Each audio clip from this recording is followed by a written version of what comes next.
Bonjour, mon nom c'est Gisèle, bienvenue dans ma chaîne aujourd'hui pour cette nouvelle vidéo. C'est toujours un plaisir pour moi de vous accueillir. Je dis merci à tous ceux qui me suivent, merci à tous ceux qui sont arrêtés pour m'écouter. Alors, likez la vidéo si vous aimez, si vous aimez ce que je vous dis aujourd'hui. Partagez la vidéo et si vous n'êtes pas encore abonné, abonnez-vous aussi à ma chaîne s'il vous plaît. Alors aujourd'hui, je vais vous parler d'une situation. On est dans les faits divers. Et ça, c'est un fait divers qui s'est produit une fois de plus au Cameroun. Voilà. Qu'est-ce qui se passait? Je vous parle ici d'un certain monsieur, disons, on va donner un nom fictif, hein, parce que je ne veux pas que la personne reconnaisse, que la personne soit reconnue rapidement. C'est un monsieur Jean, hein, il a 38 ans. Et il a sa fiancée qui a 27 ans, qui s'appelle Chantal. Ok, monsieur Jean et Chantal, voilà. Et Chantal a 27 ans, monsieur a 38 ans. Alors, voilà, les deux sont fiancés. Et ils sont, normalement, le monsieur, avant, lorsqu'il s'est fiancé à Chantal, il vivait à Douala. Et puis, à un moment donné, donc, il va avoir un emploi, il va être obligé d'aller travailler à Yaoundé. Donc, on l'a affecté à Yaoundé. Il était obligé donc de laisser sa femme, sa fiancée dans une autre ville pour aller dans une autre ville où il travaillait.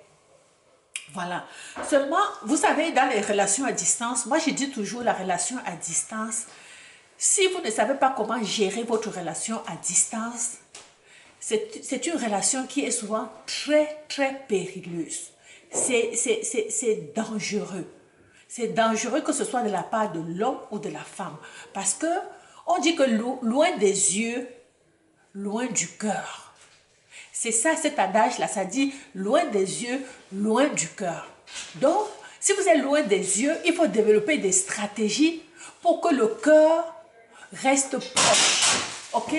Pour que le cœur reste proche, il faut que vous vous voyez souvent. Il faut que vous ayez développé des stratégies pour vous voir souvent et souvent. Ok? Donc, parce que le monsieur, il est à Yaoundé et la femme est à Douala. Il ne se voit pas. Le monsieur, il pouvait passer 2 semaines, 3 semaines avant que le monsieur descende à Douala voir sa fiancée. Ok? Et même la fiancée aussi, elle ne se déplaçait pas souvent pour aller à Yaoundé pour voir son fiancé.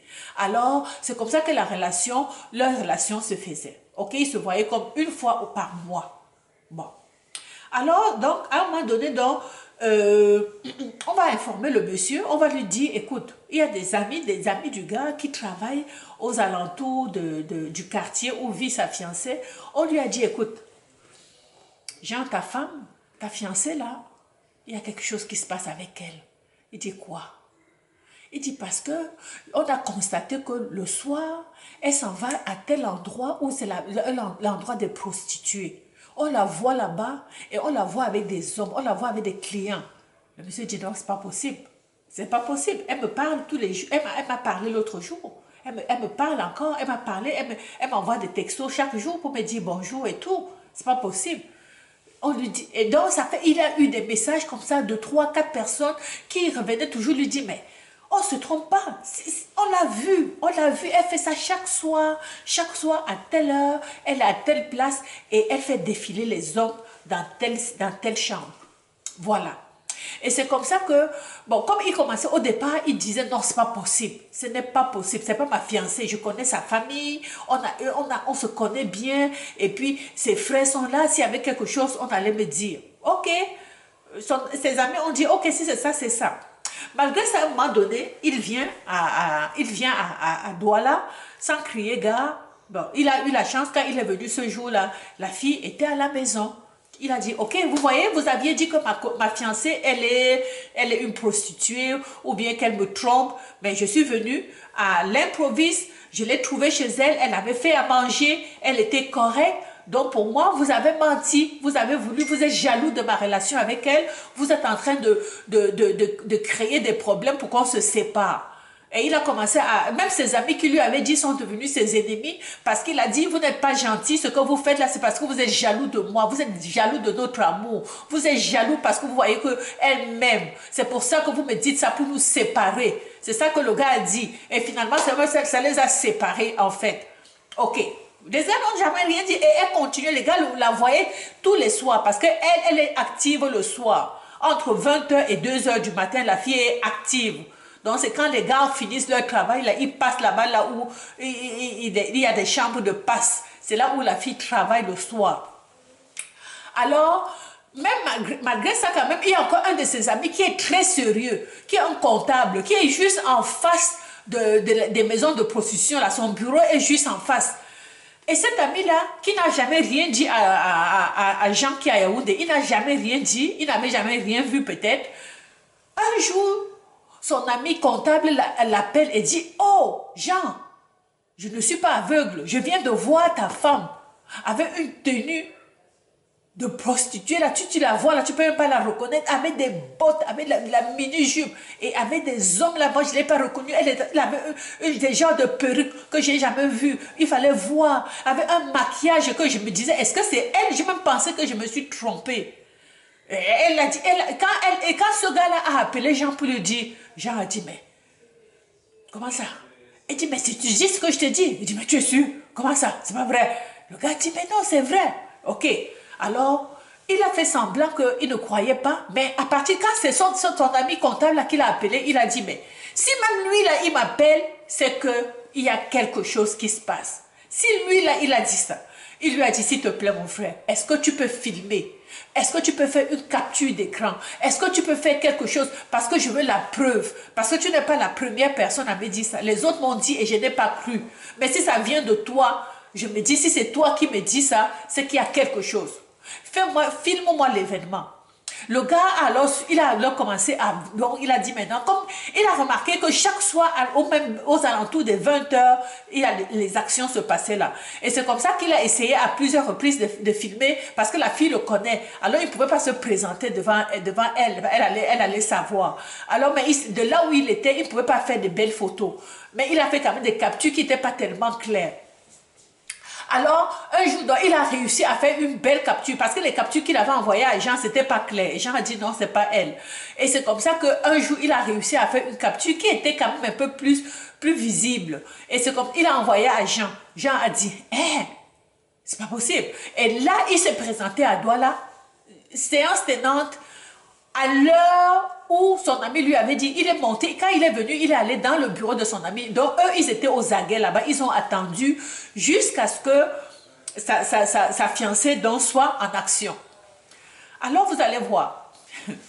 C'est pas possible.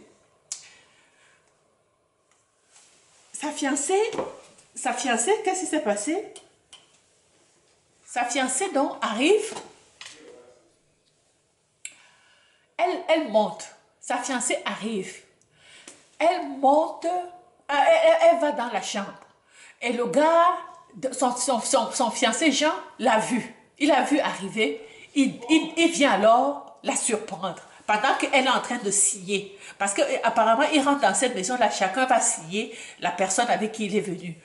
Donc, il vient donc, il la surprend en train donc de scier le cahier pour partir avec son client. Il a vu sa femme, il n'en revenait pas. Elle était habillée en cuir, avec des jupes en cuir, mini-jupe, rouge. Il ne reconnaissait plus sa femme. Il ne reconnaissait plus sa future femme. Et c'est comme ça donc, quand il arrive, donc, il la voit dans cette tenue-là. Il dit, hé, Chantal, c'est toi? Il dit, monsieur, je ne vous connais pas. La fiancée dit, je ne te connais pas. La fiancée a fait semblant de ne pas le connaître. Elle a appelé les gens de venir arrêter son fiancé. Excuse-moi. Elle a appelé les gens de venir à son secours, de venir la sauver. Elle a dit que son fiancé était en train de l'agresser. Vous vous rendez compte? Sa fiancée joue à celle qui ne connaît plus son fiancé. Et on est venu, c'est comme ça qu'ils ont allé, toutes les autres prostituées sont venues frapper son fiancé pour la sauver. Parce qu'ils se sont dit, elles ont cru que effectivement la fille dit la vérité, que le gars vient l'agresser, que c'est un client qui est en train de l'agresser. C'est comme ça que tout le monde, tous les autres sont venus frapper le gars et même la police est venue faire sortir le monsieur. Vous comprenez? Et c'est quand la police l'a sorti On l'a amené alors au poste de police parce qu'il était considéré comme un agresseur. Et c'est là où il va alors expliquer à la police, écoutez, cette fille-là, c'est ma fiancée. Voilà les preuves. J'ai même fait la dot sur cette fille. Vous comprenez? C'est quand il a justifié à la police qui était cette fille que la police est revenue. On a attendu que la fille ait terminé avec son client et la police a intercepté la fille et a dit, écoute, tu vas nous dire la vérité. Et c'est là où elle va avouer, oui, c'est mon fiancé et c'est comme ça. Le gars seulement dit, écoute, ce que j'ai vu, c'est assez. Oui, j'avais fait la dot de presque 3 millions. Le gars avait déjà versé presque 3 millions à la famille de la fille pour la dot. Et le mariage était prévu dans les prochains mois. Il a dit à la fille, c'est fini. Il a seulement dit, j'espère que ta famille va me rembourser ma dot. J'espère que ta famille va me rembourser ma dot parce que ce que j'ai vu, ça me donne une idée de quel genre de personne tu es. Tu ne m'aimes pas, tu es une prostituée et je regrette de t'avoir dotée. Et c'est comme ça que leur relation s'est terminée. Et maintenant, lui, il doit maintenant se battre pour voir si sa famille va le rembourser. Je ne pense pas. Vous croyez que sa famille va rembourser la dot? J'ai jamais vu qu'on rembourse la dot à quelqu'un. Mais si vous avez une expérience, ben faites-moi des commentaires dans la section commentaires. Qu'est-ce que vous pensez de cette histoire? Donc, si vous n'êtes pas encore abonné à ma vidéo, abonnez-vous s'il vous plaît. Hein, et likez la vidéo s'il vous plaît. Likez le pouce bleu. Voilà. Alors, on se retrouve pour une prochaine vidéo et on va commenter dans la section commentaires. Parce que ça, c'est une histoire d'ingratitude. Que la femme le trompe et que par-dessus tout, elle le fait arrêter en prétendant qu'elle ne le connaît pas. Ça, c'est la meilleure. Ça, c'est la meilleure. Et dire que le monsieur qu'il a défendu la fille pendant des mois, quand on lui a dit qu'elle faisait la prostitution, il a dit non, c'est pas possible. Et que pour finir, elle fait qu'on l'arrête, qu'on la mette en prison, et qu'elle a menti, qu'elle ne le connaissait pas. Écoutez, c'est l'ingratitude, hein. Voilà. Une belle leçon de vie. On se retrouve pour une prochaine vidéo. Ciao.